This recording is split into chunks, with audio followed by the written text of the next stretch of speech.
वेदाहमेतं पुरुषं महान्तम् आदित्यवर्णं तमसः परस्तात् तमेव विदित्वा अतिमृत्युमेति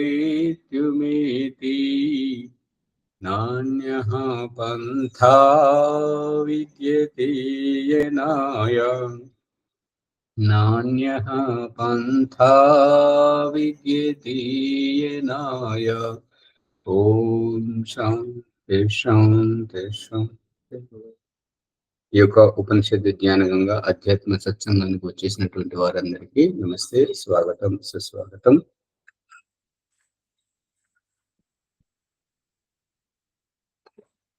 ఏమైనా సందేహాలు ఉంటే అడగండి. లేని పక్షంలో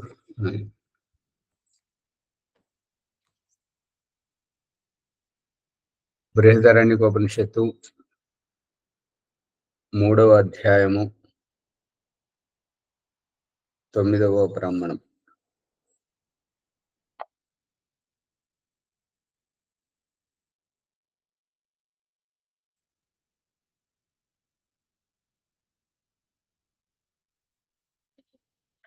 దీంట్లో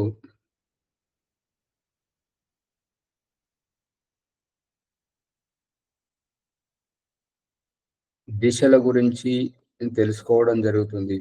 తూర్పు, దక్షిణ, పడమర, ఉత్తరం, ధ్రువ, ఊర్ధ్వ, ఈ 6 దిశల గురించి, ఈ దిశల యొక్క దేవత ఎవరు అనేటువంటి రహస్యం దాని ప్రసంగం నడుస్తున్నది. దీంట్లో ఈ హృదయం యొక్క దేవత, ఈ హృదయం భగవంతుని యొక్క నివాస స్థానం, భృకుటి, ఆజ్ఞాచక్రం జీవాత్మ యొక్క కార్యక్షేత్రం, హృదయం భగవంతుని యొక్క కార్యక్షేత్రం. ఈ రకంగా హృదయ అంతఃకరణములో కార్యక్షేత్రం పరమాత్మనిది, మరియు భృగుటి ఆజ్ఞాచక్రంలో జీవాత్మ యొక్క కార్యక్షేత్రం. ఈ ప్రసంగంలో మనము దాదాపుగా ఒక 10 రోజుల నుంచి ఉన్నాము. ఈ మధ్య 3 రోజుల శిబిరం కొనసాగించుకొని మళ్ళీ దీంట్లో వైదిక ఈ సాక్షాత్కార స్వరూపము, వైదికంగా సాక్షాత్కారం అంటే ఏంటి అనేటి రహస్యాలను తెలుసుకొని ఇప్పుడు మళ్ళీ పూర్వ ప్రసంగం క్రమబద్ధంగా 25వ సంపుటాన్ని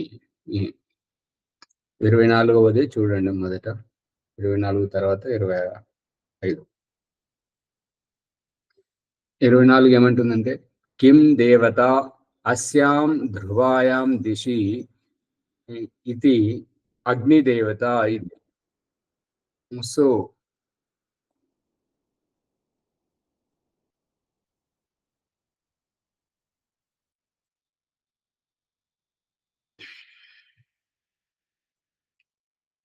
కిం దేవత, దేవత ఏమిటి? అస్యాం ధ్రువాయాం దిశి, ఈ ధ్రువ అంటే ఆధారే అధికరణం, అధికరణంగా మనం ఉన్నాము. ఆధారంగా ఈ భూమి ఉన్నది కాబట్టి ఈ భూమి దిశకు దేవత ఎవరు అని చెప్పడం జరుగుతుంది. దానికి సమాధానం ఏమిస్తున్నాడంటే యాజ్ఞవల్క్యుడు, అగ్ని దేవత. అగ్నియే సక్రియపరుస్తున్నది కాబట్టి ప్రతి దానిని ఈ యొక్క అగ్ని దేవత. సో అగ్ని కస్మిన్ ప్రతిష్ఠిత, ఈ అగ్ని అనేటువంటిది ఎవరిలో, కస్మిన్ ఎవరిలో, దేనిలో ప్రతిష్ఠితమై ఉంది. ఎవరిలో ఉన్నది అని అంటే మనం ఏమని చెప్తుంటాం? శరీరంలో కాదు. శరీరంలో ఈ యొక్క వాక్ సామర్థ్యం ఉన్నట్టయితే, శరీరం మాట్లాడుతున్నట్టయితే, శరీరము ద్వారా నేను మాట్లాడుతున్నాను, నా శరీరం మాట్లాడుతుంది. ఏది నిజం? శరీరం ద్వారా శరీరము. శరీరం ద్వారా శరీరం ద్వారా నేను మాట్లాడుతున్నాను. అందు గురించి శరీరంలో వాక్ సామర్థ్యం ఉండదు. వాక్ సామర్థ్యం నాలో ఉంటుంది. నేను మాట్లాడుతున్నాను. ఈ శరీరం అనేటువంటిది నాకు సాధనం. అంతవరకే. అంతేగాని శరీరం మాట్లాడేటువంటి సామర్థ్యం కలది కాదు. మాట్లాడేటువంటి సామర్థ్యం ఉన్నట్టయితే దేహత్యాగం చేసిన తర్వాత శవం మీద పడి ఆత్మీయులు ఏడుస్తుంటారు కదా, నేను ఇట్లా నువ్వు నన్ను నాతో మాట్లాడు చెయ్యమని చెప్పేసి ఎంతో రోదనం ఏడుస్తుంటారు కదా. మరి అప్పుడు మాట్లాడట్లేదు. మూర్ఛపోయినప్పుడు బ్రతికే ఉన్నా కూడా అప్పుడు మాట్లాడట్లేదు. కాబట్టి ఈ సామర్థ్యం అంతా జీవాత్మలో ఉన్నది. అందుకని ఈ వాక్ ఎక్కడ ఉన్నది అని అంటే కస్మిన్ను వాక్ ప్రతిష్ఠితేతి. ఈ యొక్క వాక్ సామర్థ్యం ఎక్కడ ఉన్నది అంటే హృదయ స్థానము అని అంటే జీవాత్మ. ప్రభాకర్ గారు మైక్ బంద్ చేయండి. ఈ యొక్క జీవాత్మలోనే ఉంది. ఇక ఈ శరీరం యొక్క స్వామి జీవాత్మ కాబట్టి ఆ జీవాత్మయే ఏమి మాట్లాడాలన్నా ఏమి చెయ్యాలన్నా జీవాత్మ యొక్క అధీనంలోనే ఉంటుంది. కస్మిన్నో హృదయం ప్రతిష్ఠితేతి. ఈ హృదయం ఎవరిలో ఉంది? ఎవరిది ఈ హృదయం? ఎవరిది ఈ హృదయం అనంటే ఈ హృదయం ఆత్మ, శరీరంది కాదు.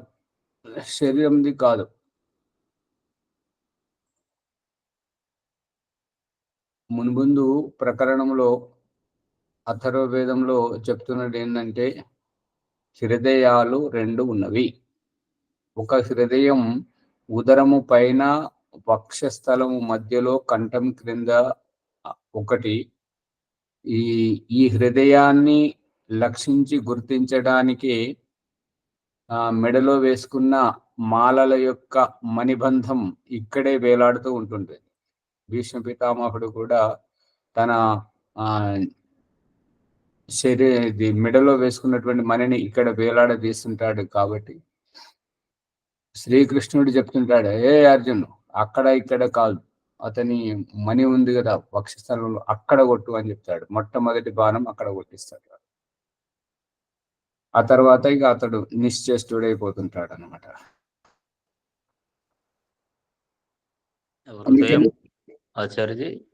ఈ హృదయము ఇది ఒకటి.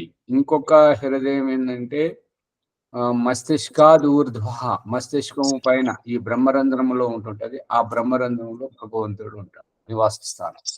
2 హృదయాలు ఉంటాయి. ఆ హృదయంలో సాక్షాత్కారం అక్కడ జరుగుతుంది.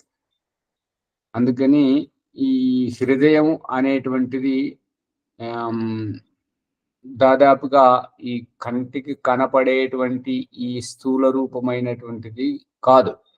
అందుకని ఈ మంత్రపుష్పంలో ప్రత్యేకంగా ఈ హృదయం గురించే, ప్రత్యేకంగా ఆ పరమేశ్వరుని యొక్క జ్యోతి స్వరూపము గురించి, ఈ సాక్షాత్కార లక్షణాలన్నీ ఈ మంత్రపుష్పము ద్వారా ప్రత్యేకంగా చెప్పడం జరుగుతుంది. వీడియో కూడా పెట్టడం జరిగింది. వీడియో మీరందరూ చూశారు, మర్చిపోయి ఉంటారు. ఈ మంత్రపుష్పంలో ఈశ్వర సాక్షాత్కారం జీవుడికి ఏ రకంగా కలుగుతుంటుంటది, జీవాత్మ యొక్క హృదయ స్థానం ఏ విధంగా ఉంటుంటది అనేటువంటిది ఈ మంత్రపుష్ప ప్రకరణంలో చెప్పడం జరిగింది. ఈరోజు మళ్ళీ వీడియో పెడతాను, మీరు చూడండి.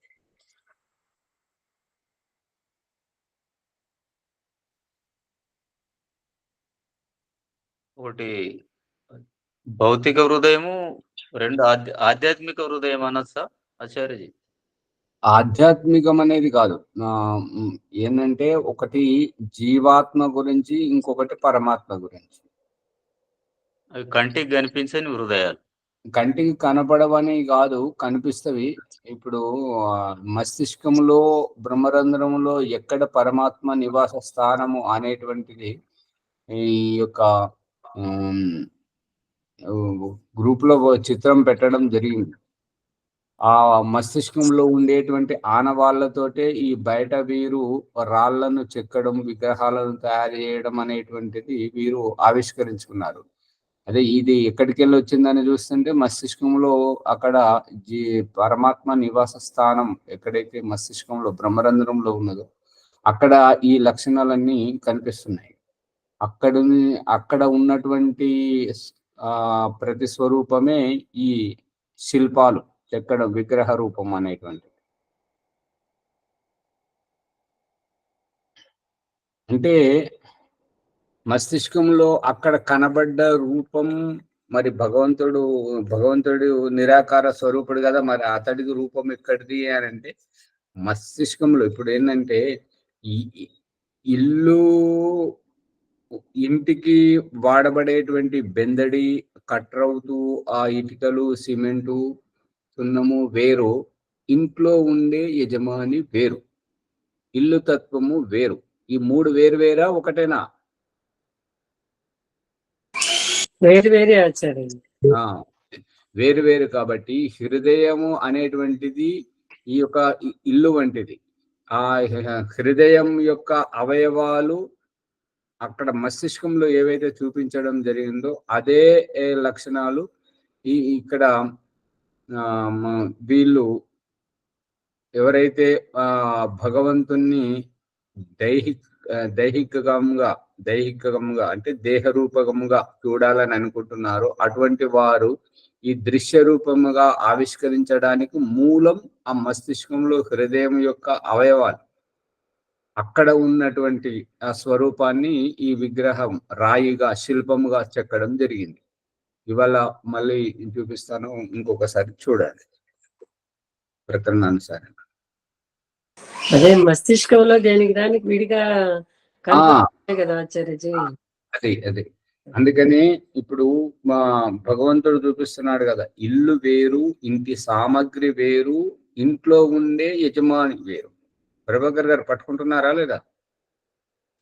అవును, పట్టుకుంటున్నా. అందుకని ఈ హృదయ అవయవాలు, హృదయంలో నివాసం ఉండేటువంటి వ్యక్తిత్వం,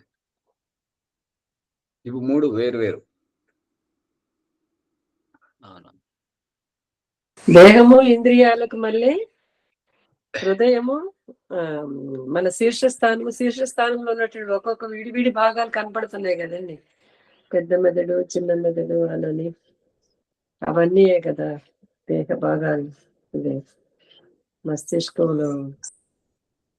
అమ్మగారు పొద్దున బ్రహ్మముహూర్తంలో కొద్ది మౌనంగా ఉంటే మంచిది కదా, అనవసరమైన ప్రసంగం లేవంతడి. ఇది బ్రహ్మరంధ్రంలో జరుగుతున్నటువంటి సూక్ష్మ విషయం. మస్తిష్కాద్ ఊర్ధ్వ అని స్పష్టంగా, మస్తిష్కం కంటే పై భాగము అని అంటే మీరు పెద్ద మెదడు, చిన్న మెదడు అని చెప్పేసి మళ్ళీ మస్తిష్కంలోకి తీసుకొస్తున్నారు. మీకు ఎట్లా చెప్పాలి? కొంచెం వినండి, తొందరపడతారన్న.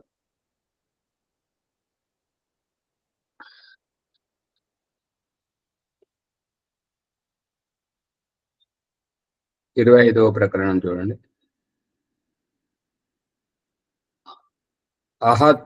అహల్ లిఖ ఇతి హోవాచ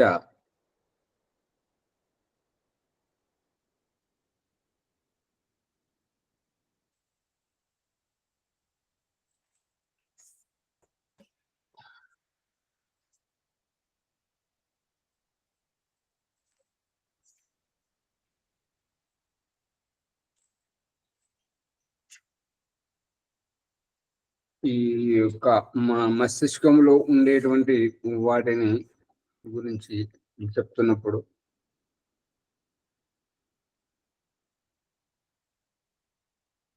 హతప్రభు అంటే ఇది ఒక శబ్దానికి అహ లిఖ, హతప్రభు మూర్ఖ అనేటువంటి అర్థాన్ని నాకు చెప్తున్నాడు.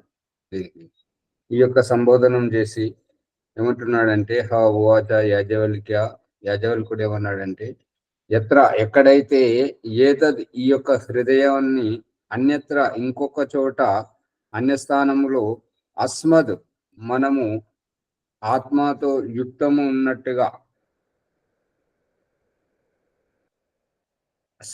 భావించనవుతుందో, స్వీకరించనవుతుందో, ఆ రకంగా ఉన్నటువంటి ఆ స్థితిలో, ఆ హృదయంలో, ఇది ఒక హృదయము దేహానికి సంబంధించినటువంటిది. ఇప్పుడు బ్రహ్మాండానికి ఆత్మ ఏమిటి అనంటే చిత్రం చిత్రం దేవానాముదగాధనీకం చక్షుర్మిత్రస్య వరుణస్య అగ్నేః ఆప్రాద్యావా పృథివీ అంతరిక్షం సూర్య ఆత్మ సూర్య ఆత్మ సూర్య ఆత్మ జగతస్థ. బ్రహ్మాండానికి సూర్యుడు ఏ రకమైతే ఆత్మను, ఈ దేహానికి ఆత్మ జీవుడు, ఈ యొక్క దైహికమైనటువంటి స్థూల రూపానికి హృదయం ఒక అవయవం, మస్తిష్కం శీర్షస్థానం. ఆ మస్తిష్కానికి భగవంతుడు ఉండడానికి ఈ యొక్క పైన చూపెట్టినటువంటి ఈ బ్రహ్మరంధ్రములో భగవంతుని యొక్క నివాస స్థానం, హృదయ స్థానాన్ని మన ఋషి మహర్షులు సాక్షాత్కారం చేసుకున్న తర్వాత ఆవిష్కరించి చూపిస్తున్నటువంటిది జనసామాన్యులు పట్టుకోవడానికి ఏమిటి అంటే, వ్యాపార సంస్థలలో ద్వారము పక్కన యజమాని కూర్చోవడం. ద్వారము అనేటువంటి మస్తిష్కం, ద్వారము అనేటువంటిది బ్రహ్మరంధ్రము. ఆ ద్వారము పక్కన యజమాని కూర్చోవడం అంటే భగవంతుడు ఈ యొక్క బ్రహ్మరంధ్రములో ఉండడం. ఈ ద్వారం ఏమిటి అని అంటే, ఈ ధ్యానం చేస్తున్నప్పుడు సూర్యుని యొక్క 7 రంగుల కిరణాలలో నీలి రంగులో ఉండేటువంటి కిరణము ద్వారా ఈ శరీరానికి కావలసినటువంటి ఓజస్సు, తేజస్సు మనకు లభించి రోగనిరోధక శక్తిని పెంచుతుంది, ఆయుష్ని పెంచుతుంది. తద్వారా మనం జీవన్ముక్తులం అయ్యేటప్పుడు ఈ యొక్క బ్రహ్మరంధ్రం గుండా జీవాత్మ బయటకు వెళ్ళడానికి, ఈ యొక్క శరీరం నుండి పరకాయ ప్రవేశం గురించి బయటకు వెళ్ళడానికి, లోపలికి రావడానికి, జీవాత్మకు అవసరం ఉన్నటువంటి ఓజస్సు, తేజస్సు అనేటువంటి సూర్యుని యొక్క ఈ నీలి రంగు కిరణం ద్వారా మన దేహంలోకి రావడం, ఈ వచ్చిపోయేటువంటి మార్గము బ్రహ్మరంధ్రము. అందుగురించి ఆ ద్వారములో ఈ యొక్క హృదయ స్థానం మస్తిష్కాద్ ఊర్ధ్వ.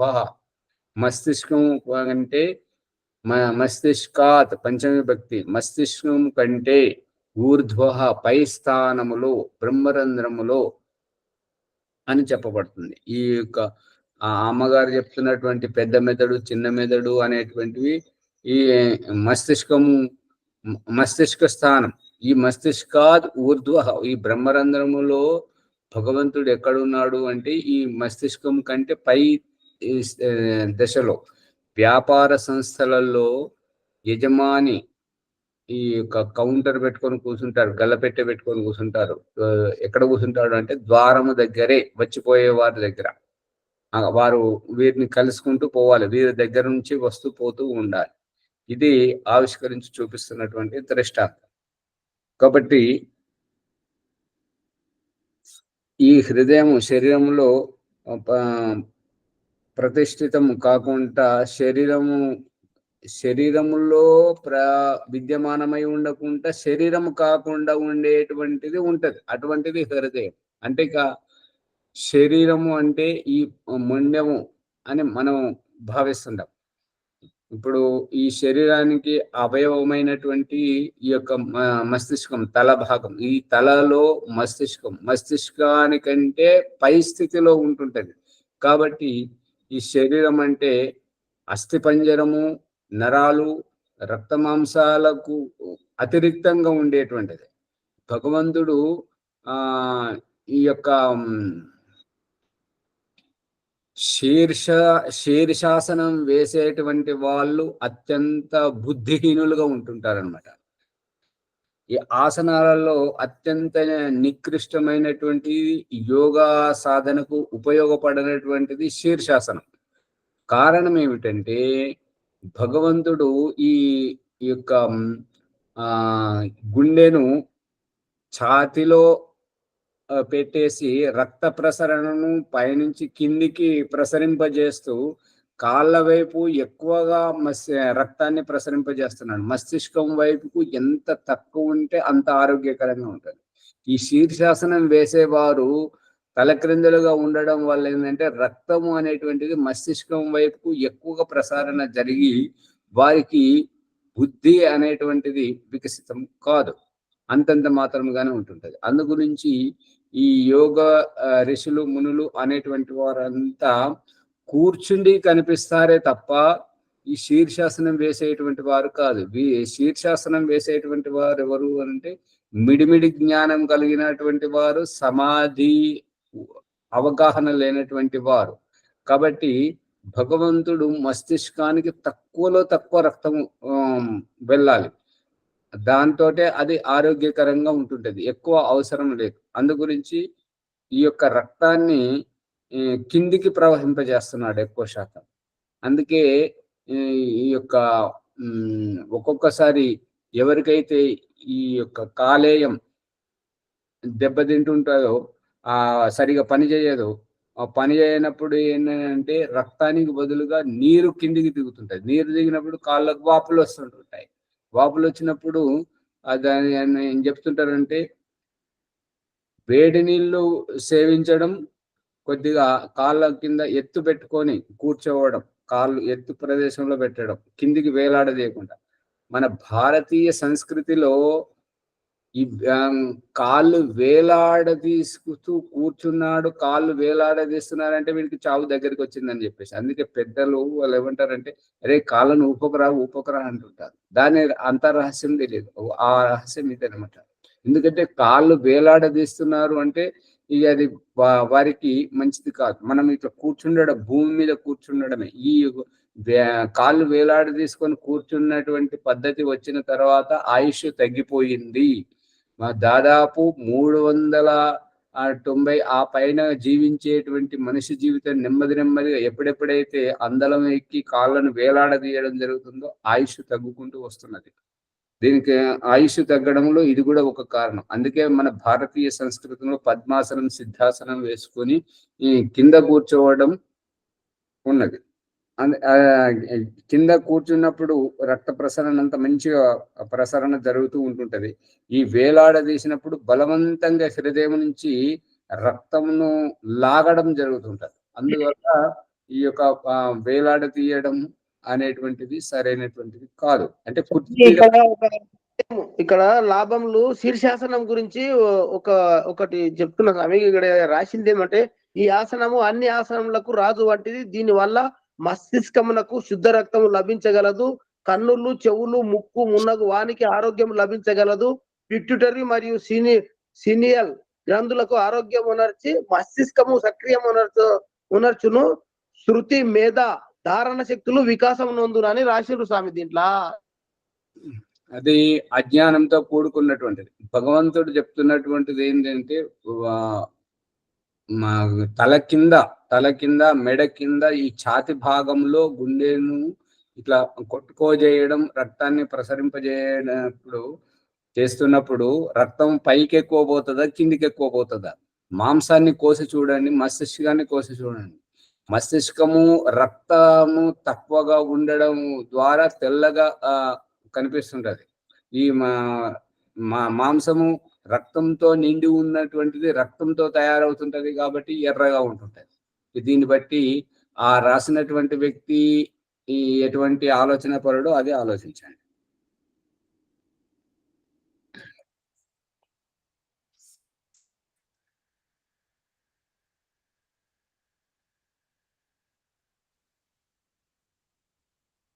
శీర్షాసనం మంచిదైతే కాదు, కరెక్టే ఆచార్య. మెదడు మీద ఎక్కువ భారం పడి అడుగులు దెబ్బతినే అవకాశం కూడా ఉంటుంది. అంటే శృతి ప్రదేశం కదా అక్కడ అహింసని రామ్దేవ్ బాబా యోగ సాధన బుక్ లో ఉంది స్వామి. ఈ రకంగా ఇతను చెప్తున్నటువంటిది ఏంటంటే యాజ్ఞవల్క్యుడు 26వ దాంట్లో చూడండి.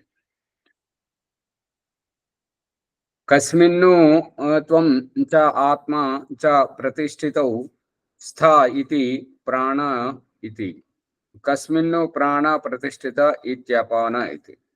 కస్మిన్ దేనిలో, కస్మిన్ త్వం చ ఆత్మ, ఇందులో నీవు ఆత్మ ఎక్కడ ఉన్నావు, ఈ యొక్క ప్రతిష్ఠిత ఉస్థ ఇది ప్రాణ, ఆత్మ ప్రాణం దేంట్లో ప్రతిష్ఠితమై ఉన్నది అని అంటే కస్మిన్ను ప్రాణ ప్రతిష్ఠిత ఇది అపాన, ప్రాణ అపానములు ఇవి దేనిలో ప్రతిష్ఠితమై ఉన్నవి అని దాని గురించి చెప్తున్నాడు. కస్మిన్ అపానః, అపానః ప్రతిష్ఠిత ఇది, ఈ అపాన అనేటువంటిది దేనిలో విద్యమానమై ఉంది, దేనిలో ఉన్నది అని అంటే ఆవాగమనం, ఇంట్లోకి వచ్చిపోయేటువంటిది. ఇప్పుడు ఇక్కడ దేవముని గారు ఉన్నారు, వారికి ఈ దాయమ్మకు మరి ఇంకా చాలా మందికి అర్థం కాని విషయం ఏంటంటే ఇంట్లో ద్వారం ఎందుకున్నది, ఆ ద్వారం విషయం అర్థమైతే లేదు. అగ్నిహోత్రం చేసేటప్పుడు అక్కడ ఎడమ వైపుకు కుడి వైపుకు దారగా వేసుకుంటూ రావడం ఏమిటి అని అంటే దాంట్లో నిహితమైనటువంటి నిగూఢ రహస్యం ఉంది. మనకు ఇల్లంతా ఒక ఎత్తు, ఇంటికి ద్వారం మరొక ఎత్తు. ఎందుకు అంటే ఇల్లంతా తిరిగేది చాలా తక్కువ, ద్వారంలోంచి వస్తూ పోతున్నటువంటిది ఎక్కువగా.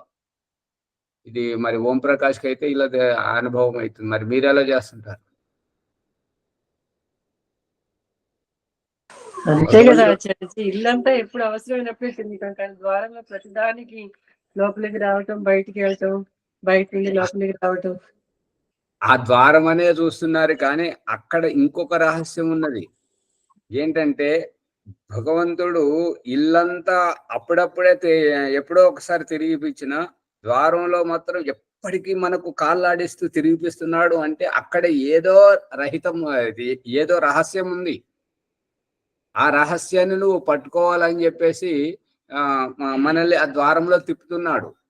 ఆ ద్వారం ఈ ఇంటికి గురించి వేరు. ఈ యొక్క అగ్నిహోత్రం చేసేటప్పుడు వీళ్ళు వాదిస్తున్నది, మునిగారు అయితే వారు కేవలం చేస్తున్నారు, కానీ ఈ దాయమ్మ అయితే వాదిస్తుంటది ఏంటంటే ఫలానా ఆచార్య ఇట్లా అన్నాడు, ఈ ఆచార్య ఇట్లా అన్నాడు, వారు అట్లా అన్నారు, ఎంతో మంది వచ్చారు, వాళ్ళు ఏది చెప్పరు, మీరే ఇదొకటి పెడుతున్నారు అని చెప్పేసి ఓం ప్రకాష్ కు హితబోధ చేస్తుంటది అన్నట్లు.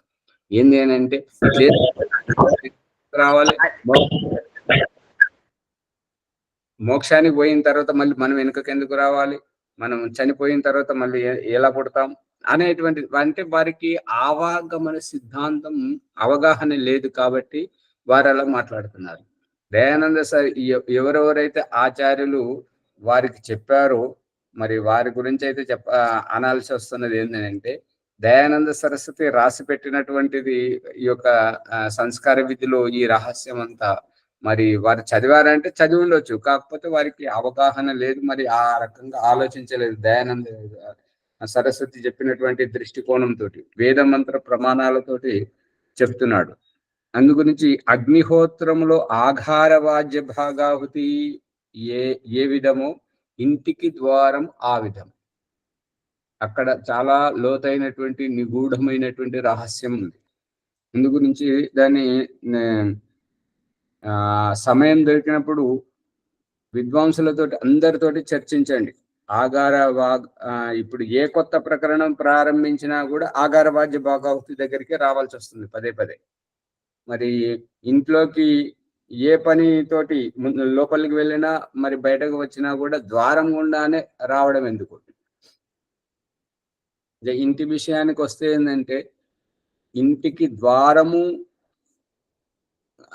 అది గోడ విషయం ఏంటంటే నువ్వు నియంత్రణలో ఉండు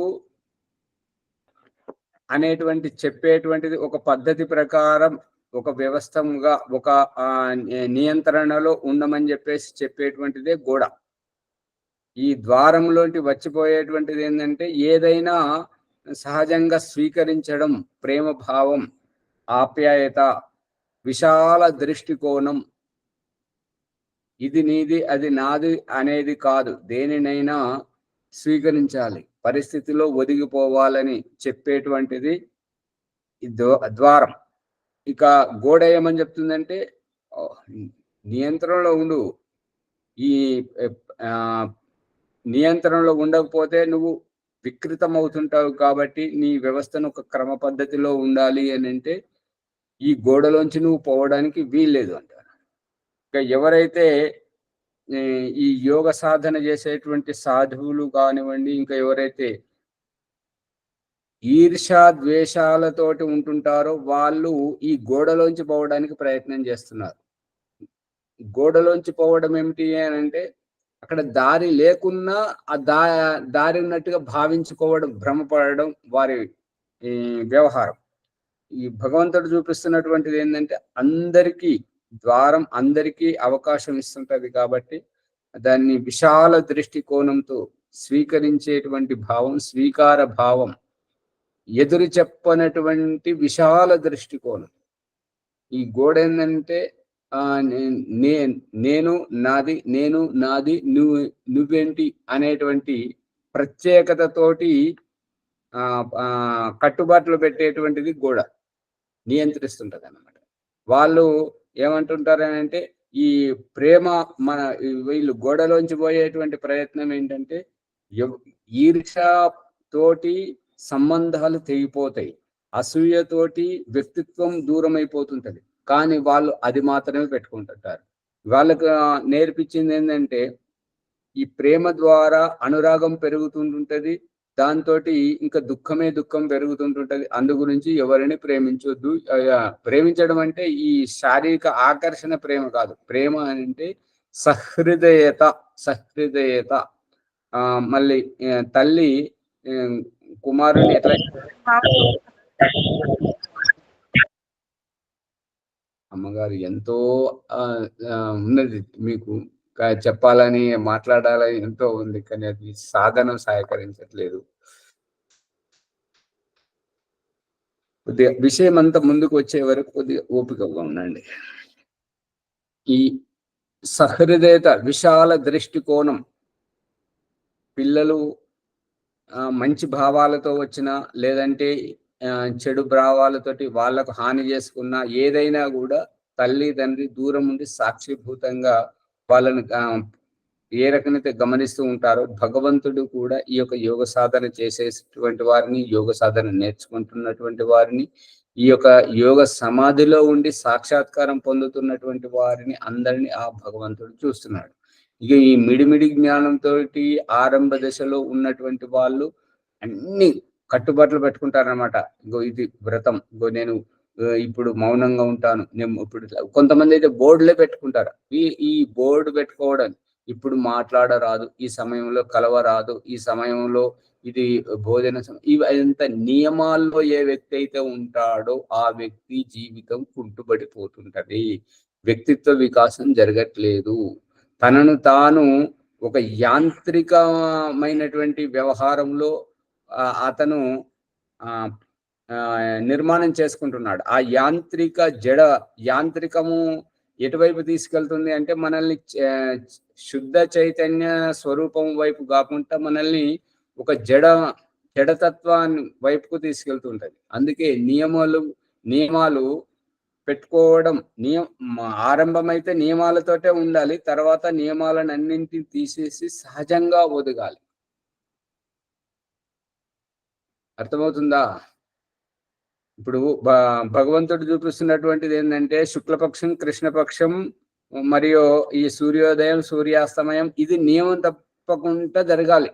కానీ ఏ ఒక్క సమయానికి ఆ సూర్యోదయం జరగట్లేదు, అదే సమయానికి ప్రతిరోజు జరగట్లేదు. ఉత్తరాయణం దక్షిణాయనం చూపెట్టాలి కాబట్టి, మరియు ఈ గ్రీష్మ ఋతువును వర్ష ఋతువును చూపెట్టాలి కాబట్టి అందు గురించి వెనక ముందు ఒక 2 నిమిషాలు 3 నిమిషాలు 2 నిమిషాలు 3 నిమిషాలు వెనక ముందు ఇట్లా సూర్యోదయం అవడం, ఒక్క సమయానికి కాకపోవడం. ఉత్తరాయణం దక్షిణాయనం మార్పుకు దాదాపుగా గంటన్నర తేడా, అరగంట నుంచి గంట వరకు వస్తుంటది.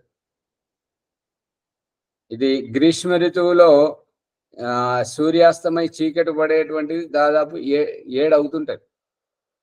అదే ఈ ఒక ఏమంటారు ఈ జనవరి, ఫిబ్రవరి ఆ ప్రాంతంలోనైతే 5 గంటలకే కదా ఆచార్య. గమనిస్తున్నారా లేదా?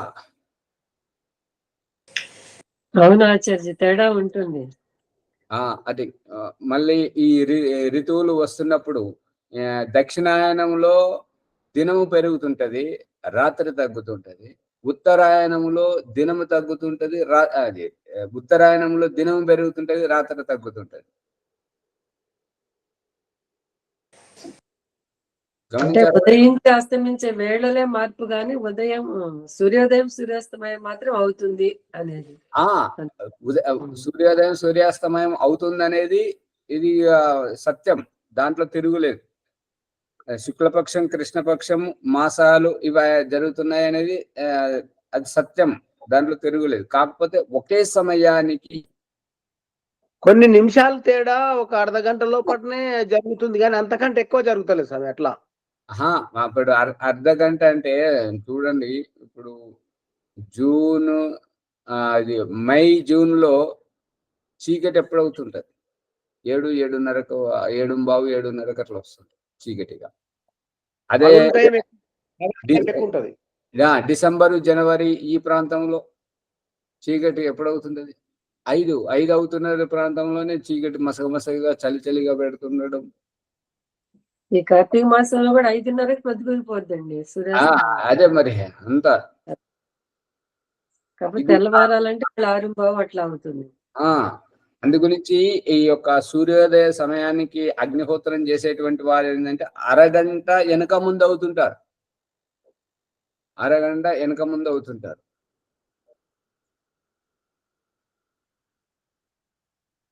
గమనించండి, గమనిస్తే తెలుస్తుంటాయి అన్ని. ఆచార్య మరి ఇప్పుడు పైగా 5 గంటలకి 6ంటికి బాగా చీకటి అడిపోతుంది ఆచార్య. 5:30కి మొత్తం చీకటి అడిపోతుంది. ఇప్పుడు చీకటి పడిపోతుంది మొత్తం. చీకటి వచ్చేస్తుందండి, 5:30కే చీకటి పడిపోతుంది. ఇప్పుడు 6:30 అట్లా అవుతుంది, 6:15 అట్లా. ఇక నెమ్మదిగా ఇది ఇంకా అక్టోబర్, నవంబర్, డిసెంబర్ వచ్చేసరికి ఇంకా తగ్గిపోతుంది. రాత్రి పెరుగుతుంటది, దినం తగ్గిపోతుంటది దక్షిణాయనంలో. ఉత్తరాయణంలో దినం పెరుగుతుంటది, రాత్రి తగ్గిపోతుంటది. కనబడట్లేదా? అట్లా చూస్తున్నారు. ధ్యానం వరకు చేసుకుంటాం కదా, తెలుస్తుంది ఆచార్య.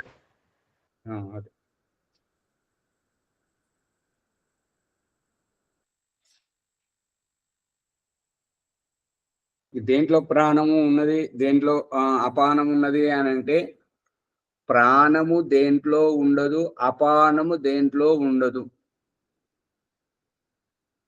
ప్రాణం తీసుకునేటువంటిది ప్రాణం. ఇప్పుడు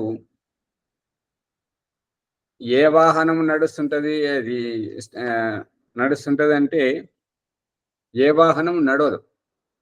వాహనాన్ని నడిపించేటువంటిది డ్రైవర్. అతను వచ్చి తాళం పెట్టి దాన్ని ప్రారంభిస్తేనే అది ప్రారంభం అవుతుంది. ఇంజన్ నడిచేటువంటిది డ్రైవర్ నడిపిస్తాడా, వాహనం తనకు తానే నడుస్తుందా? డ్రైవరే నడిపిస్తాడండి.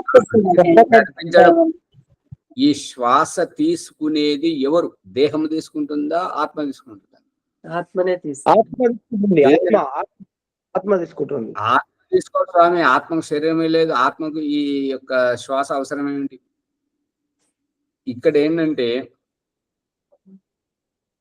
దేహంలో ఆత్మ ఉండడము వల్ల దేహం సక్రియమై ఉంటుంటది, సక్రియంగా పనిచేస్తున్నది. కాబట్టి అప్పుడు ఈ ఊపిరితిత్తులు పనిచేస్తున్నాయి. దాంతో ఆత్మ వెళ్ళిపోయిన తర్వాత అవి పనిచేయవు, ఆగిపోతుంది.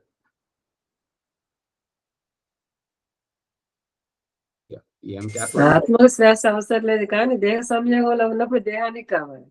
దేహానికి కావలసిన, కానీ దేహం తీసుకోలేదు కాబట్టి ఆత్మకు అవసరం లేకున్నా దేహ సంయోగంలో ఉండడం వల్ల ఆత్మ కారణంగా దేహం తీసుకుంటున్నది.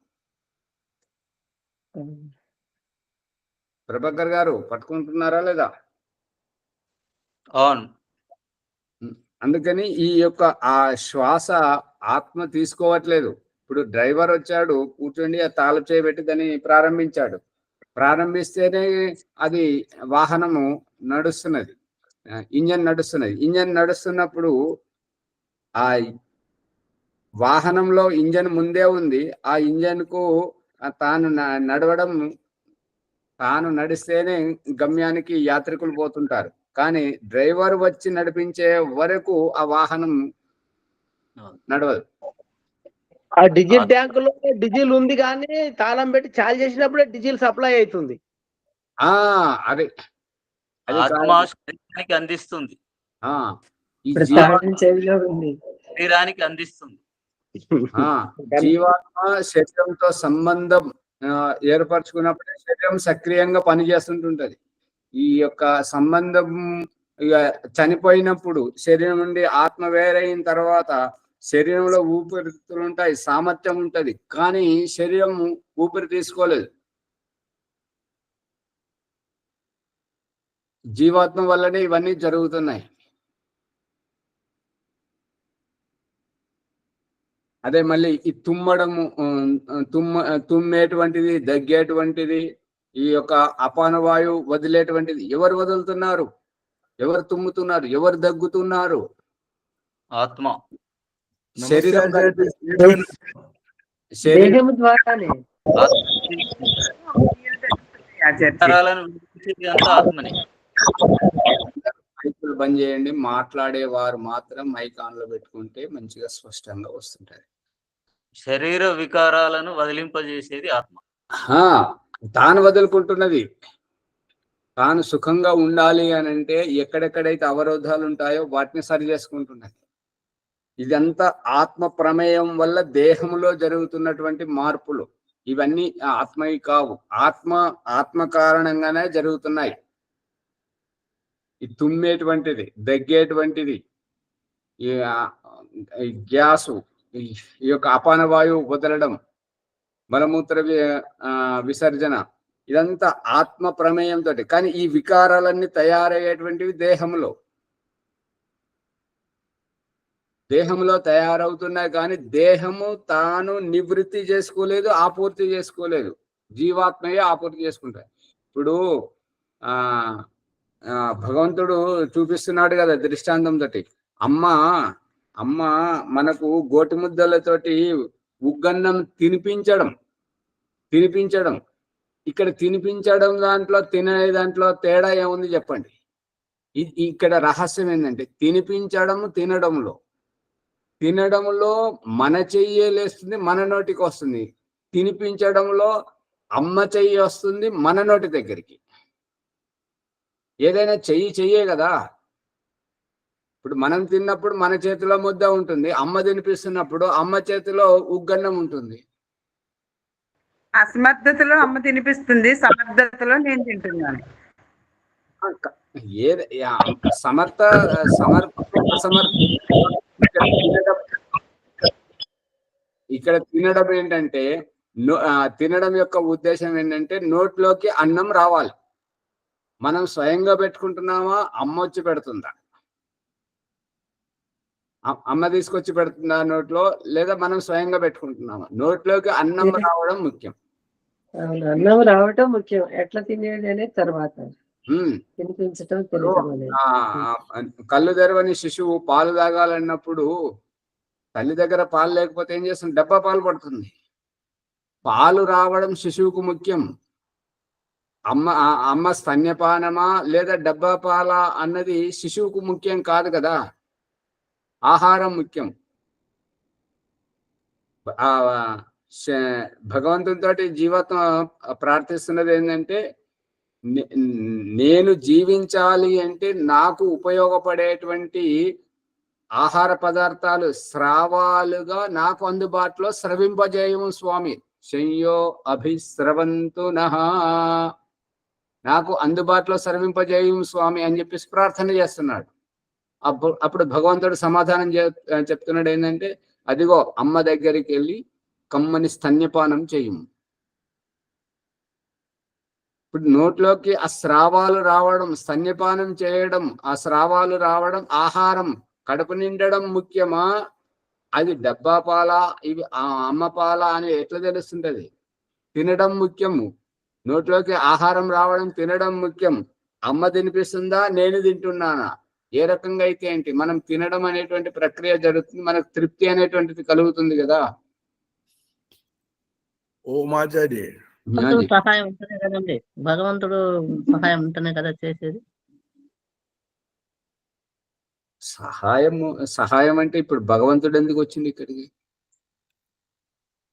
ఇప్పుడు మా ముక్కు దిబ్బడ పట్టింది, ముక్కు చదువుతున్నారు, అక్కడ భగవంతుడి ప్రమేయం ఏంటి చెప్పండి? ఆకలేస్తుంది, అన్నం తింటున్నాం. ఇక్కడ భగవంతుని ప్రమేయం ఏంటి? నాకు ఆకలేస్తుంది, నాకు అన్నం పెట్టమని అడిగి మనం పెట్టించుకొని తింటున్నాం. ఇక్కడ మనకు తెలివి ఉన్నది కాబట్టి మనం అడిగి పెట్టించుకొని తింటున్నాం. ఆ శిశువుకి ఏంటంటే ఏడుస్తున్నాడు కాబట్టి ఏడుస్తున్నాడు కదా అని చెప్పేసి తల్లి దగ్గరికి తీసుకొని పాలు తాగిస్తుంది, లేదంటే అన్నం తినిపిస్తుంది. ఇక్కడ భగవంతుని ప్రమేయం ఏంటి? ఈ వ్యవస్థ చేసేవాడంతా భగవంతుడే కదా, తండ్రే కదా. అప్పుడు నాన్న ఉంటేనే కదా అమ్మ ఉండగలిగింది, అమ్మ నాన్న ఇద్దరు ఉంటేనే కదా మనం పుట్టాము. ఇది వేరు, ఇక్కడ వ్యవస్థ వేరు, అక్కడ వ్యవస్థ వేరు. మళ్ళీ భగవంతుని మధ్యలోకి లాగకండి. భగవంతుని లాగితే మళ్ళీ మనం ఆగమైపోతాం. ముందు ఎక్కడ ప్రకరణం నడుస్తుందో అది మాత్రమే పట్టుకోండి, తొందరగా విషయం అర్థమవుతుంది. ఓ మాచారి, నిన్న సాయంత్రము ఆర్మూర్ లోపల మా దగ్గర బంధువు చనిపోయిండు, అక్కడికి వెళ్ళడం జరిగింది. నిన్న 8 గంటలుగా చనిపోయిండు, సాయంత్రం 6-7 గంటల వరకు దాన కార్యక్రమం చేశారు. అక్కడ నేను గమనించింది ఏంటంటే, పడుకున్నతను పడుకున్నట్టుగానే ఉన్నాడు. అతను 2 కాళ్ళు ఇట్లా కట్టేశారు, చేతులు ఇట్లా పెట్టేశారు. అతని 3 కొడుకులు 2 బిడ్డలు, అందరూ వచ్చి ఏడుస్తున్నారు. అతని శరీరం పైన వేడివేడి నీళ్లు పోస్తున్నారు. తర్వాత ఎడమ చేత్తో బొట్టు పెడుతున్నారు, ఎడమ చేత్తో కాలు బొట్టు పెడుతున్నారు. ఎందరు ఏడ్చినా, ఏ నీళ్ళు పోసినా, చన్నీళ్ళు పోసినా ఆ అంటకెళ్ళి ఆత్మ వెళ్ళిపోయింది, శవాన్ని తెలుస్తలేదు కదా. ఆత్మను దొరకబట్టుకోవడానికి ప్రాక్టికల్ గా అయితే అందరూ శవం దగ్గర ఏడుస్తారు. ఎవరు ఏడిచినా కానీ అతను కళ్ళు మూసుకొని అలా ధ్యాన స్థితిలో పడుకున్నట్టుకున్నాడు.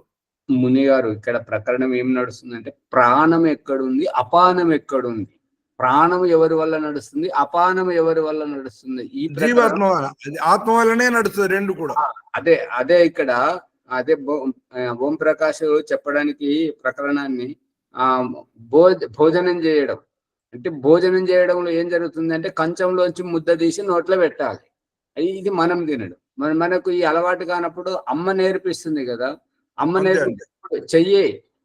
ఇప్పుడేమో మనం స్వయంగా మన చేతితోటి మనమే నోట్లో పెట్టుకుంటాం, అప్పుడు మనకు అమ్మ తీసుకొచ్చి తన చేతితోటి మన నోట్లో పెట్టేది. అదే స్తన్యపానం దగ్గర కూడా అక్కడ జరుగుతున్నది ఏంటంటే, తల్లి దగ్గర పాలు లేవు, పాలు లేనప్పుడు ఏం చేస్తారు, డబ్బా పాలు పడుతుంటారు. శిశువుకు ఆహారం అందడం ముఖ్యం, కానీ అది స్తన్యపానమా డబ్బా పాల అనేది ఎట్లా తెలుస్తుంటది? ఇంకొకటి, ఈ రెండిట్లో ఉన్న రహస్యం ఏంటి? ప్రాణం ఆపన రహస్యం. రెండు కూడా ప్రాణాలే, రెండు కూడా జీవంతు ప్రాణాలే. ఒకటి హృదయం లోపల కంఠస్థానం నుంచి హృదయం వరకు దాని యాత్ర చేస్తుంది, రెండవది నాభిస్థానం నుంచి పాదాల వరకు యాత్ర చేస్తున్నది. అది ఆ రహస్యం తెలుసుకోవాలి. రెండు కూడా ఆత్మనే, ఆత్మ ద్వారానే నడుస్తుంది. ఇవన్నీ దేహములో జరుగుతున్నటువంటివే, దేహంలో జరుగుతున్నట్టువే, కానీ జీవాత్మ ప్రమేయంతో దేహంలో జరుగుతున్నాయి అంతే. జీవాత్మ లేకుండా దేహంలో జరగట్లేదు, అది గుర్తుపెట్టు. సమయం అవుతుంది.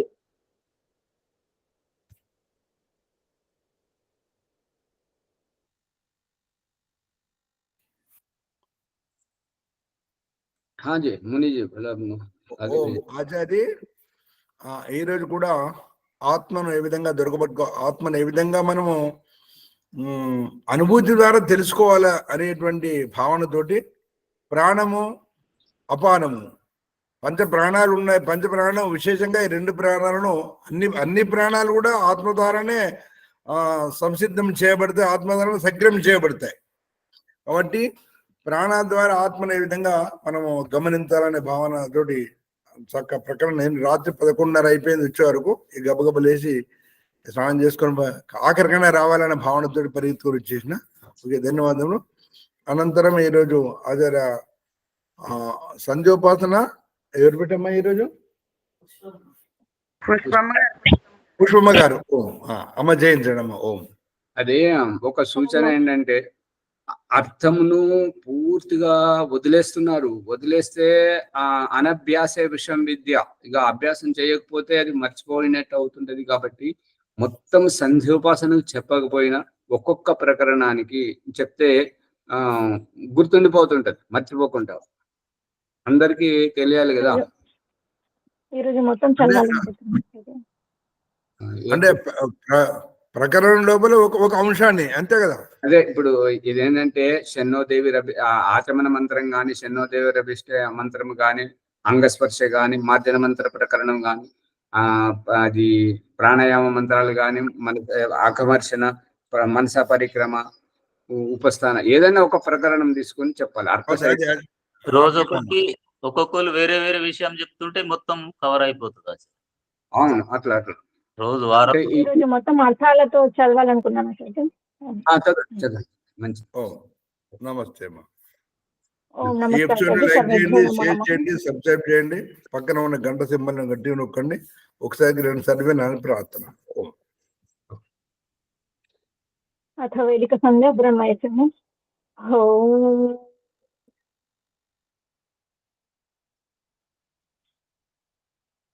ఓం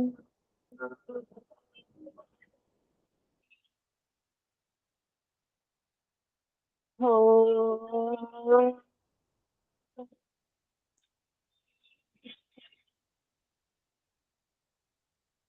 పుట్టబోయే శిశువు ఆత్మ భావన భగవంతుని ప్రార్థిస్తుంది ఏమనగా, ఓం అమృతోపస్వరణమసి స్వాహ. ఓ అమృత స్వరూప, నా కోసం ఉపస్థానంగా పట్టుకున్నావా స్వామి, ధన్యురాలిని.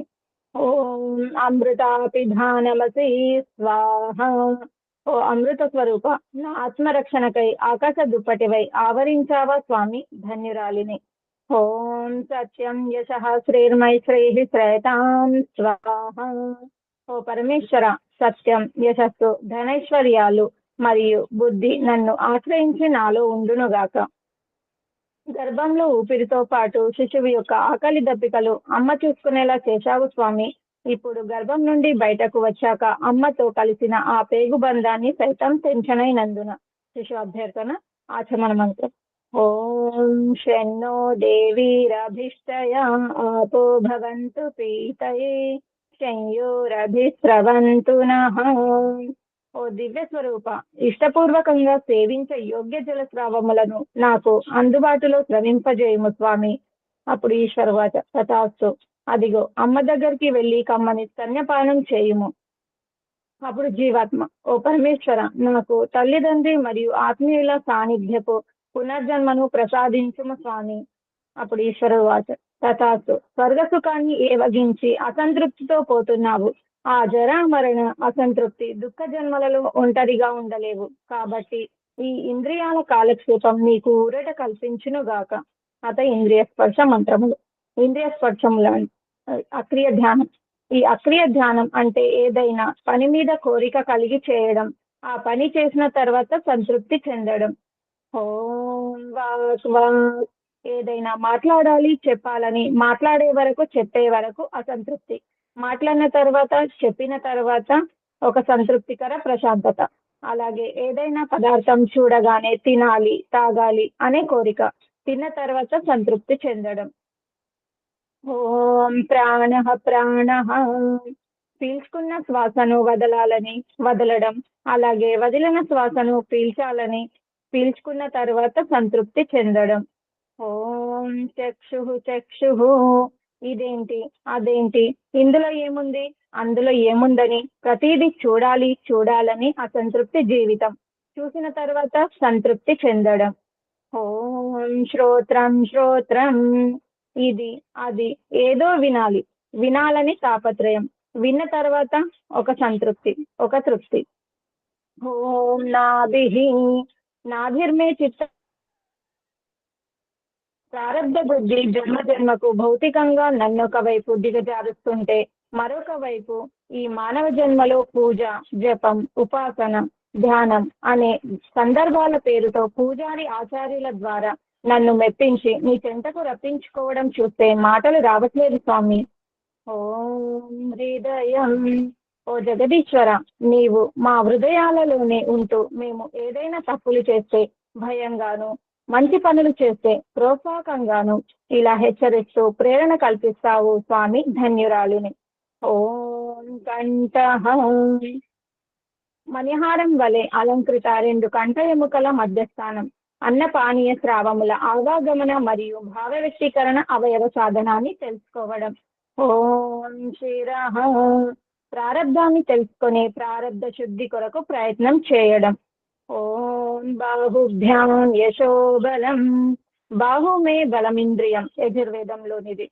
బాహుభుజములు బలవర్తకంగా ఉండునుగాక.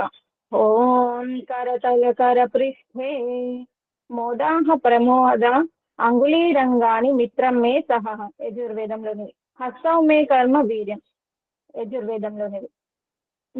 అంటే నా చేతుల్లోనే నా కర్మల పురుషార్థం నీతమై ఉందని తెలుసుకోవడం. అందుకే అందరితో స్నేహపూర్వకంగా ఉంటూ ఉపకారం చేయడం. మాధ్యమిత్రములు. ఆత్మ సాక్షాత్కార ప్రకరణం. జీవాత్మ ప్రార్థన. ఓం భూహు. ఓ ప్రాణప్రదాత అని జీవుడు పరమాత్ముని ప్రాధేయపడడం. అప్పుడు భగవంతుని సందేశం. పునాతు శిరసి. దుఃఖదాయక ప్రారబ్ధం అనే నీ పూర్వజన్మ కర్మఫలాన్ని పవిత్రం, పునీతం చేసుకోమని భగవంతుడు ఆదేశించాడు. అప్పుడు జీవాత్మ ప్రార్థన. ఓం భువః. ఓ దుఃఖ వినాశక. అప్పుడు ఈశ్వర సందేశం. పునాతు నేత్రయోః. దుఃఖపూరితమైన జీవనం నుండి ఉపశమనం పొందడం. ఓ జీవాత్మ, అసంతృప్తే నీ దుఃఖానికి మూల కారణం కాబట్టి ఈ తటస్థ సంతృప్తితో సాక్షిభూతంగా ఉండుము అని పరమాత్ముడు ఆదేశిస్తాడు. అప్పుడు జీవాత్మ ప్రార్థన. ఓం స్వహ. ఓం స్వయం సుఖ స్వరూప. అప్పుడు ఈశ్వర సందేశం. పునాతు కంఠే. కంఠకు ఉపేక్షిత్ పిపాస నివృత్తి, యోగ దర్శనంలో. అంటే కంఠంలోని గుంత కదలికలపై ప్రత్యేక ధ్యాస పెట్టి నీ ఆకలి దప్పికల పట్ల అసంతృప్తిని తగ్గించి జయించు. ఆ ఆకలి దప్పికల నివృత్తి, సంతృప్తికర స్వయం సుఖానందమే నీ జీవన్ముక్తి మోక్షావచకు సోపానం. అప్పుడు జీవాత్మ ప్రార్థన. ఓం మహః. ఓ మహిమాన్విత మాయా స్వరూప. అప్పుడు ఈశ్వర సందేశం. పునాతు హృదయే. ఆధ్యాత్మ పురోగతికై దైవం పట్ల నీ భ్రమను నివృత్తి చేసుకోవాలి. తద్వారా యోగ సాధనలు సక్రియమై ధ్యానము ప్రతిఫలించి హృదయ స్థానంలోని ఈశ్వరానుభూతిని పొందుతావు. అప్పుడు జీవాత్మ ప్రార్థన. ఓం జనః. ఓ జగన్నాయక, ఈ జన్మ జర మరణ అంతరార్థం ఏమిటి స్వామి? అప్పుడు ఈశ్వర వాచ. పునాతు నాభ్యాం. నాభి చక్రే కాయ వ్యూహ జ్ఞానం, యోగ దర్శనంలోనిది. అంటే నాభి చక్రంలో సంయమనంతో ఈ తిని త్రాగి విసర్జించడం ఏమిటి అని విచారిస్తే మన శారీరక జన్మల అంతరార్థం బోధపడుతుంది. నాభిర్వే చిత్తం విజ్ఞానం, యజుర్వేదంలోనిది. అనేక విధాలుగా స్మరించుకునే వ్యావహారిక జ్ఞాన విజ్ఞానం దేహం మధ్యలో ఉంది అని పరమాత్ముడు ఆదేశిస్తాడు. అప్పుడు జీవాత్మ ప్రార్థన. ఓం తపః. ఓ పరాత్పర, ఈ తపస్సు అర్థరార్థం ఏమిటి స్వామి? అప్పుడు ఈశ్వర సందేశం. పునాతు పాదయోః. ఓ జీవాత్మ, నీ జన్మ జరా మరణ దుఃఖదాయక స్థితి నుంచి నిన్ను నీవు ఉద్ధరించుకో. ఇమం మే గంగే యమునే సరస్వతీతి, ఋగ్వేదంలోనిది. అంటే దేహం లోపలి ఇడాపింగళ అనే 2 నాడుల శ్వాస ప్రశ్వాసలతో జీవాత్మను క్రింది నుంచి పైకి లేచిన అవగాహనను కల్పించడం. సందేహ నివృత్తి.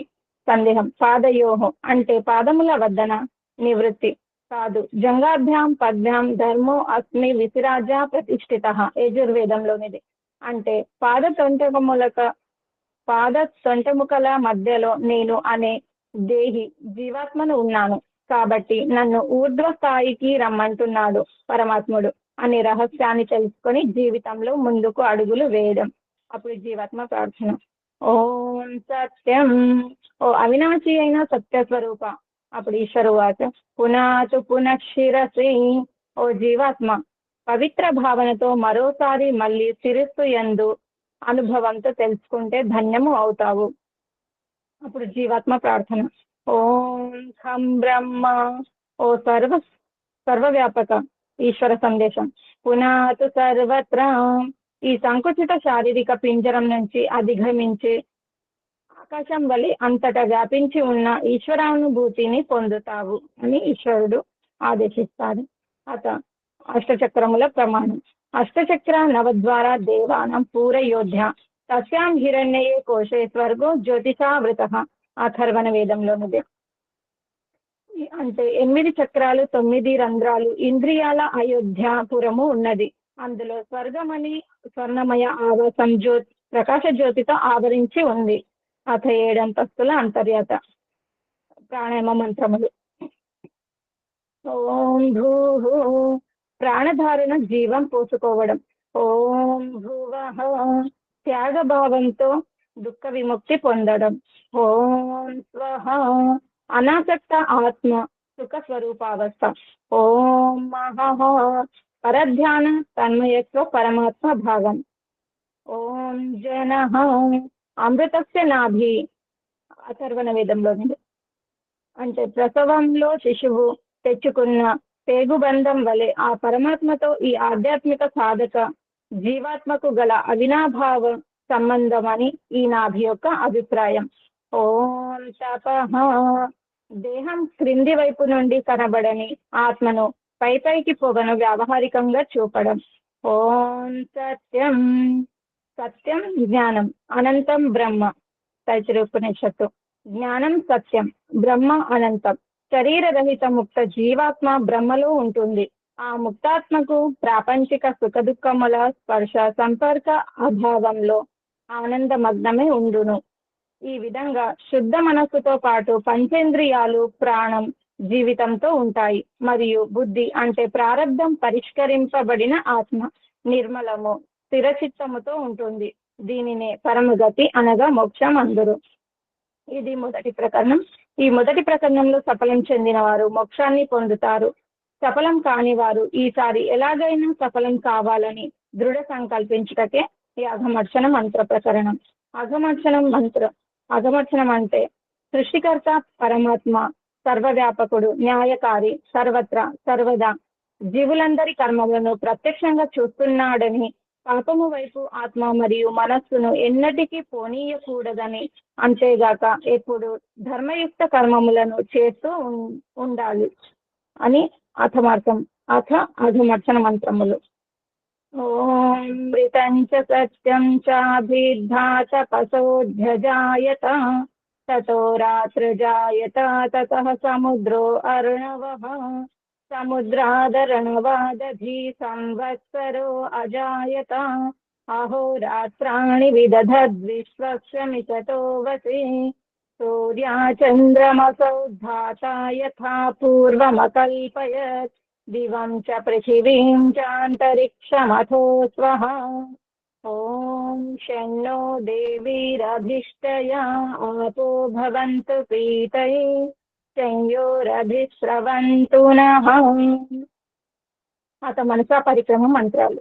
నలువైపులా ఉండి పరమాత్ముడు మనల్ని ఏ విధంగా రక్షిస్తున్నాడో తెలుసుకోవడం ఈ మనసా పరిక్రమం యొక్క అర్థం. ఓం ప్రాచీదిగగ్నిరధిపతిరసుతో రక్షితాదిత్యా ఇషవః తేభ్యో నమోధిపతిభ్యో నమో రక్షితృభ్యో నమ ఇషుభ్యో నమ ఏభ్యో అస్తు యోస్మాన్ ద్వేష్ట్రియం వయం ద్విష్మః సంగోజం భేదద్మః.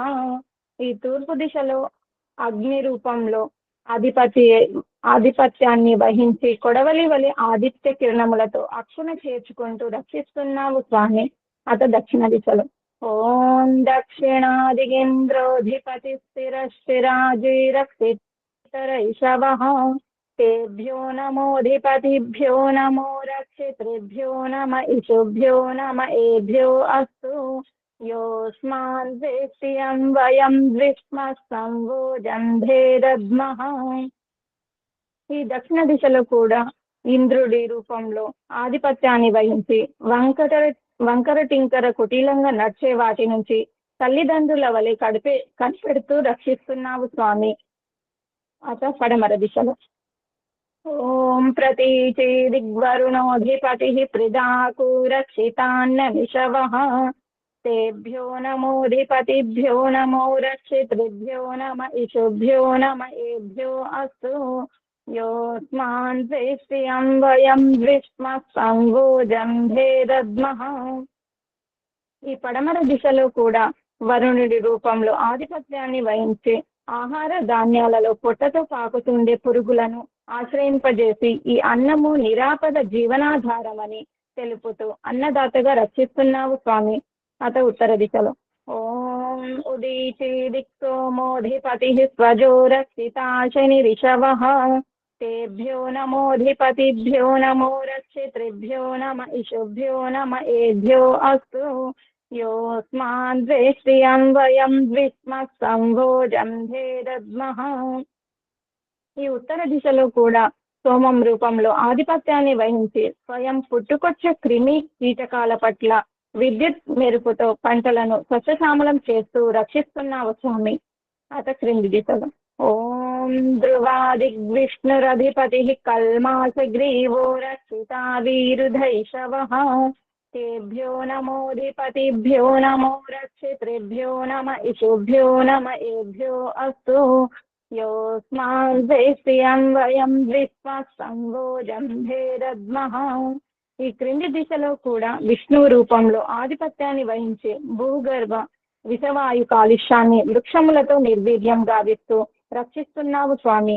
అత పై దిశలో ఓం ఊర్ధ్వాదిగ్బృహస్పతిరధిపతి శ్వేత్రో రక్షితా వర్షమిషవః తేభ్యో నమోధిపతిభ్యో నమో రక్షితృభ్యో నమ ఇషుభ్యో నమ ఏభ్యో అస్తు యోస్మాన్ ద్వేష్ట్రియం వయం ద్విష్మ సంభోజంభే దద్మః.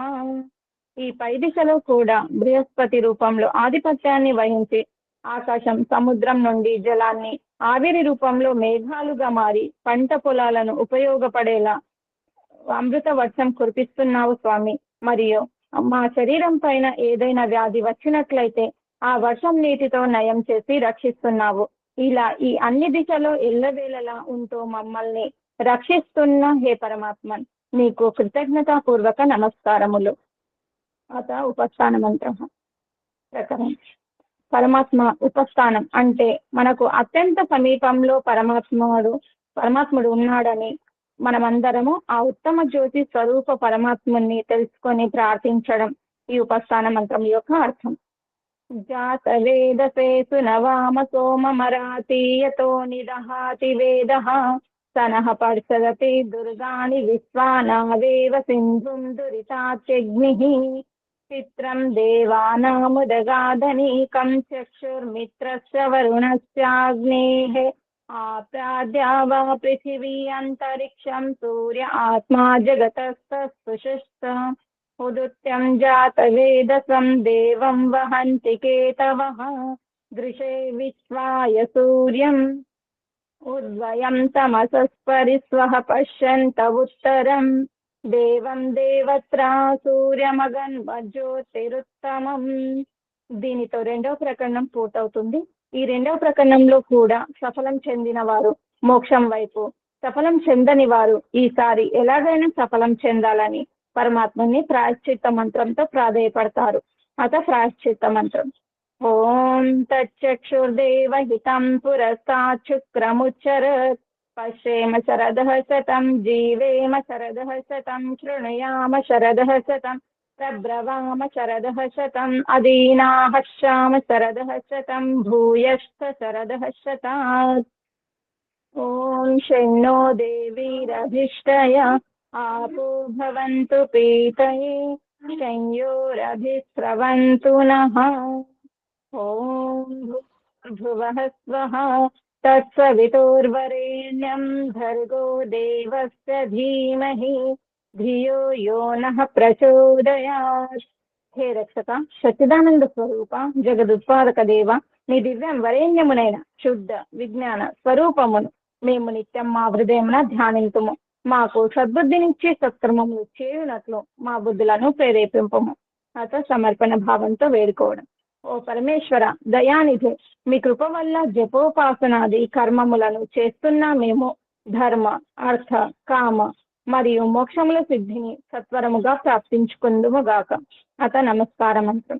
ఓం నమః శంభవాయ చ మయో భవాయ చ నమః శంకరాయ చ మయస్కరాయ చ నమః శివాయ చ శివతరాయ చ. ఓం శన్నో దేవీరభిష్టయా ఆపో భవంతు ప్రీతయే సంయోరభిస్రవంతు నః. ఓం ఇతి వైదిక సంధ్య బ్రహ్మయుద్ధము. అత శాంతి పాఠ. ఓం ద్యోః శాంతి అంతరిక్షం శాంతి పృథివీ శాంతి ఆపః శాంతి ఓషధయః శాంతి వనస్పతయః శాంతి విశ్వే దేవాః శాంతి బ్రహ్మ శాంతి సర్వం శాంతి శాంతిరేవ శాంతి సామా శాంతిరేధి. ఓం శాంతి శాంతి శాంతి. ఓం నమస్తే ఆచార్య. సర్వేభ్యో నమో నమః. అందరి వీడియోని లైక్ చేసి షేర్ చేయండి, సబ్స్క్రైబ్ చేసుకోండి. ఏదైనా సందేహాలు ఉంటే కామెంట్ బాక్స్ లో పెట్టండి. సందేహం నివృత్తి చేస్తారు ఆచార్య గారు. ధన్యవాదాలు. నమస్తే. అందరికీ నమస్కారం.